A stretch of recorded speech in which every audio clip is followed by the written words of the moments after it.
नमस्कार. आजच्या व्हिडिओमध्ये आपल्या सर्वांचं खूप खूप खूप स्वागत आहे. आजच्या व्हिडिओमध्ये आपण श्रावण महिन्यातील सगळ्यात महत्त्वाचा येणारा सण तो म्हणजे मंगळागौरी. तर मंगळागौरी म्हणजे काय किंवा ही पूजा कशा पद्धतीने केली जाते किंवा यामागची नेमकी कथा काय आहे याविषयीची संपूर्ण माहिती आजच्या व्हिडिओमध्ये आपण घेणार आहोत. तर श्रावण महिन्यात प्रत्येक मंगळवारी येणारी जी पूजा असते ती म्हणजे मंगळागौर. तर ही मंगळागौर श्रावण महिन्यात प्रत्येक मंगळवारी नवविवाहित स्त्रियांनी लग्नानंतर पहिली 5 वर्ष करायची असते. ज्यांचं नवीन लग्न झालेलं असतं ती प्रत्येक सवाशीण स्त्री ही मंगळागौरीची पूजा नक्कीच करते. यासाठी अशा अर्थात लग्नाला 5 वर्ष पूर्ण न झालेल्या किमान किंवा मग 5 वर्ष ज्या नवविवाहित बायका आहेत त्यांना एकत्र बोलवून ही पूजा केली जाते. तर नंतर रात्री जागरण केलं जातं. नवविवाहित स्त्रिया या दिवशी सकाळी उठून स्नान करून सोवळं नेसून पूजेला बसतात. मंगळागौर म्हणजे लग्नात अन्नपूर्णा मातेची जी धातूची मूर्ती मांडण्यात येते. शेजारी महादेवाची पिंड सुद्धा ठेवण्यात येते. भटजींना बोलवून मंगळागौरीची षडोपचारे पूजा करण्यात येते.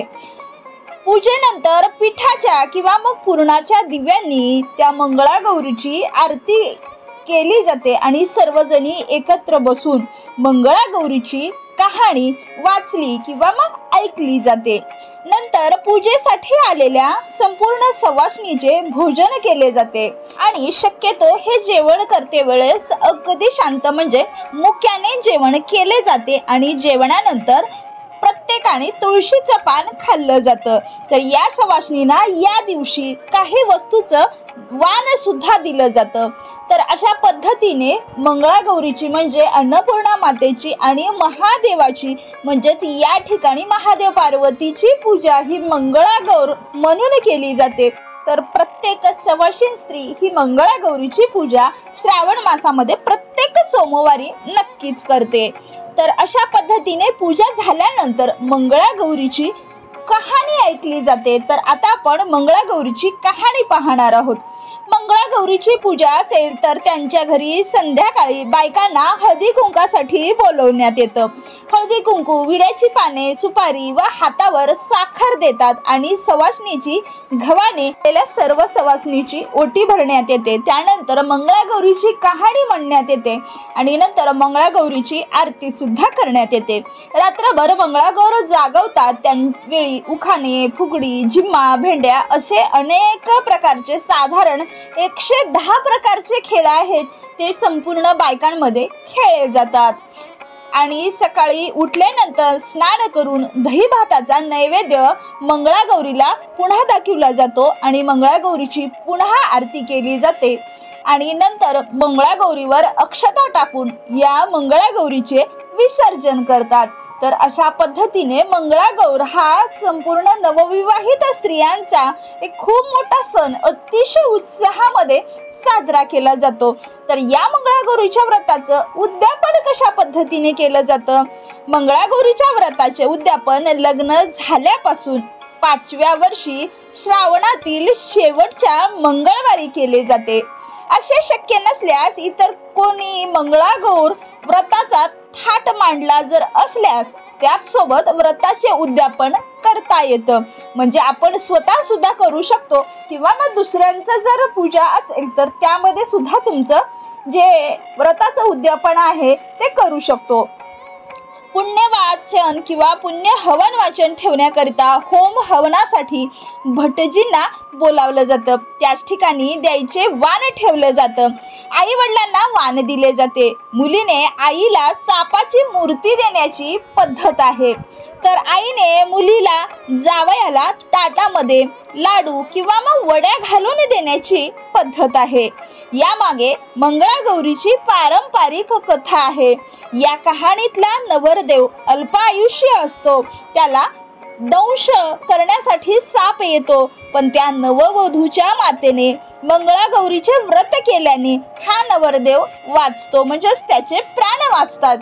त्यावेळी त्या सापाचे रूपांतर हारात होते म्हणून त्याच्या उद्यापनाला आईला वाण म्हणून यामध्ये एक सर म्हणजेच काळे मणी आणि सोन्याचा मती मणी किंवा मग जोडवी, कुंकू, कंगवा, आरसा असं सौभाग्याचं दान किंवा मग वाण आईला दिलं जातं आणि वडिलांना उपरणे, शर्ट, धोतर, टोपी किंवा मग जो काही वस्त्र पोशाख आहे तो वडिलांना सुद्धा वाण म्हणून देण्याची पद्धत आहे। तर आता आपण पाहूयात की मंगळागौरीची नेमकी कथा काय आहे। कहाणी मंगळागौरीची। एक नगर होतं, तिथं एक वाणी होता, त्याला काही मुलगा नव्हता। त्याच्या घरी एक गोसावी येई आणि अल्लख म्हणून पुकारा करी म्हणजेच आवाज देई। वाण्याची बायको भिक्षा आणि निपुत्रिकाच्या हातची भिक्षा मी घेत नाही म्हणून तो चालता होई। ही गोष्ट तिनं नवऱ्याला सांगितली। त्यानं तिला एक युक्ती सांगितली, दाराच्या आड लपून बस आणि अल्लख हा आवाज आला किंवा मग म्हणतात सुवर्णाची भिक्षा घाल। अशी भिक्षा झोळीत घातली तर या बुवांचा नेम मोडेल। बुवांचा नेम मोडला आणि बाईवर फार रागावला, त्यामुळे मुलबाळ होणार नाही असा शाप त्यानं दिला। तिनं त्या बुवाचे पाय धरले। बुवांनी तिला उपशाप दिला। बुवा म्हणाले, आपल्या नवऱ्याला सांग, निळ्या घोड्यावर बस, निळे वस्त्र परिधान कर, रानात जा, जिथं घोडा अडेल तिथं खण, देवीचं देऊळ लागेल, तिची प्रार्थना कर, ती तुला पुत्र देईल। असं बोलून तो बुवा चालता झाला, म्हणजेच तो गोसावी चालता झाला। तिनं आपल्या पतीस सांगितलं। वाणी रानात गेला, घोडा अडला। जिथे घोडा अडला तिथे त्या वाण्याने खणलं, तिथे त्याला देवीचं देऊळ लागलं। सुवर्णाचं देऊळ आहे, हिरेजडीत रत्नाचे खांब आहेत, माणकाचा कळस आहे, आत देवीची मूर्ती आहे। त्याने मनोभावे पूजा केली, त्याला देवी प्रसन्न झाली। वर मागते असं म्हणाली, घरदार आहे, गुरढोर आहेत, धनद्रव्य आहे, पोटी पुत्र नाही म्हणून मी दुःखी आहे। देवी म्हणाली, मी तुला संततीचं सुख नाही, मी प्रसन्न झाले आहे, तुला पुत्र देते, पण अल्पायुष्य पुत्र घेतलास तर तो गुणी मिळेल आणि दीर्घायुष्य घेतलास तर तो जन्मांध होईल। कन्या घेतलीस तर बालविधवा होईल, इच्छा असेल ते तू मागून घे। त्यानं विचार केला, अल्पायुष्य पुत्र मागितला। देवीने सांगितलं, माझ्या मागल्या बाजूला जा, तिथे एक गणपती आहे, त्याच्या मागे एक आंब्याचं झाड आहे, गणपतीच्या तोंडावर पाय दे, एक फळ घे, घरी जाऊन बायकोला खाऊ घाल, म्हणजे तुझा कार्यभाग होईल। असं म्हणून ती देवी अदृश्य झाली। वाणी देवळामाग गेला, गणपतीच्या तोंडावरती पाय दिला, झाडावर चढला, पोटभर आंबे खाल्ले, घरी नेण्याकरिता त्याने आंबे घेतले, खाली उतरून पाहू लागला, तो मोठेत आंबा एकच आहे। असं 4-5 वेळा झालं। गणपतीला त्रास झाला, त्यानं सांगितलं की तुझ्या नशिबात एकच फळ आहे। फळ घेऊन तो घरी आला, बायकोला खाऊ घातलं, ती गरोदर राहिली। दिवसा मासा गर्भ वाढू लागला, 9 मास पूर्ण झाले। वाण्याची बायको बाळंतीण झाली आणि तिला मुलगा झाला। उभयंतांना खूप मोठा आनंद झाला। दिवस मासी तो मुलगा वाढू लागला। 8व्या वर्षी मुंज केली, 10व्या वर्षी लग्न करा म्हणाली। काशी यात्रेशिवाय लग्न करणार नाही असा माझा नवस आहे असं त्या मुलाने जबाब दिला। काही दिवसांनी मामा बरोबर तो मुलगा यात्रेस निघाला। मामा भटचे काशीस जाऊ लागले। जाता जाता काय झालं, वाटेत एक नगर लागलं, तिथं काही मुली खेळत होत्या, त्यात एकमेकींचं भांडण लागलं। एक गोरी भुरकी मुलगी होती, तिला दुसरी मुलगी म्हणू लागली, काय द्वाड आहे, काय द्वाड आहे। तेव्हा ती मुलगी म्हणाली, माझी आई मंगळागौरीचं व्रत करते, आमच्या कुळावंशामध्ये कोणीच द्वाड नाही, मग मी तर तिची मुलगी आहे। हे भाषण मामाने ऐकलं।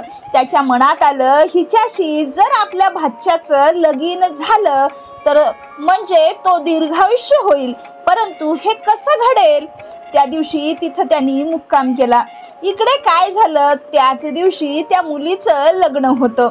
लग्नाच्या वेळेस नवरा मुलगा आजारी पडला। मुलाच्या आई बापांना पंचायत पडली, पुढं कोणीतरी प्रवासी मिळेल म्हणून बरं होईल असं म्हणत ते अनेक धर्मशाळा पाहू लागले. मामा भाचे दृष्टीस पडले. मामापासून भाच्याला नेलं, गोरज लग्न लावून दिलं आणि उभयंतांना गौरी हरांपाशी झोपी घातलं. दोघी झोपी गेली. मुलीला देवीनं दृष्टांत दिला. अगं ग मुली, तुझ्या नवऱ्याला दंश करायला साप येईल, त्याला पिण्याकरिता दूध ठेव, एक कोरा करा जवळ ठेव, दूध पिऊन सर्प कऱ्यात शिरेल, अंगच्या चोळीनं तोंड बांधून टाक, सकाळी उठून आईला ते वाण दे. तिनं सर्व तयारी केली. दृष्टांताप्रमाणेच घडून आलं. काही वेळानं तिचा नवरा उठला. भूक लागली म्हणू लागला. लाडू खायला दिले. फराळ झाल्यानंतर त्यानं तिला आपली अंगठी दिली. पहाटेच उठून ताट घेऊन तो बिराडी गेला. मामा भाच्याचे मार्गस्थ झाले. दुसऱ्या दिवशी काय झालं? हिनं सकाळी उठून स्नान केलं, आपल्या आईला वाण दिलं. आई उघडून पाहू लागली. तो आत हिऱ्याचा हार निघाला. आईनं कन्येच्या गळ्यात हार घातला. पुढं पाहिलं, वर मंडपात आला. मुलीला खेळायला आणलं, ओळखायला आणलं. ती म्हणाली, हा माझा नवराच नाही, मी त्याच्या बरोबर खेळत नाही. रात्रीच्या लाडवाची व अंगठीची खून काही पटेना. आई बापांना पंचायत पडली. हिचा नवरा कसा शोधायचा? नंतर त्यांनी अन्नछत्र चालू केलं. जो ब्राह्मण येईल त्याच्या पाय अंगठी घालून मुलीनं धुवावे, आईनं पाणी घालावं, भावानं गंध लावावा आणि बापानं विडा द्यावा, असा क्रम चालू केला. शेकडो लोक येऊन जेवू लागले. इकडे मामा भाचे काशीस गेले. पुष्कळ दानधर्म केला, तीर्थयात्रा केल्या, ब्राह्मणांचा आशीर्वाद घेतला. एके दिवशी भाच्याला मूर्छा आली. यमदूत प्राण न्यायला आले.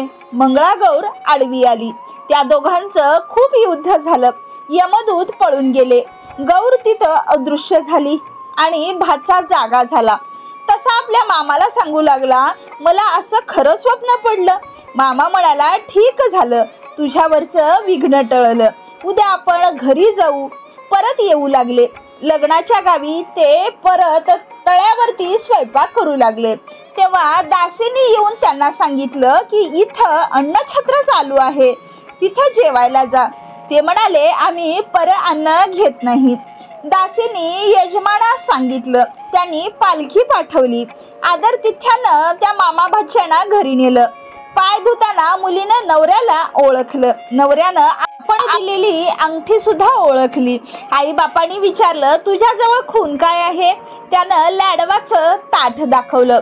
सर्वांना आनंद झाला. भोजन समारंभ झाला. मामा भाचे सून घेऊन घरी आले. सासून सुनेचे पाय धरले. तुझ्यामुळं माझा मुलगा वाचला, असं ती म्हणाली. तिनं सांगितलं, मला मंगळागौरीचं व्रत असता ही सगळी तिची कृपा आहे. सासर माहेरची घरदाराची माणसं सर्व एकत्र झाली आणि त्या मंगळागौरीच्या व्रताचं उद्यापन केलं. तिला जशी मंगळागौर प्रसन्न झाली तशी तिच्या पतीचे प्राण वाचले, तशी तुम्हा मंगळागौर प्रसन्न हो आणि आपलं सौभाग्य अखंड राहो, इतकीच देवाच्या चरणी प्रार्थना. ही धर्मराजाला कृष्णानं सांगितलेली 60 उत्तराची कहाणी 5 उत्तरी सुफळ व संपूर्ण हो.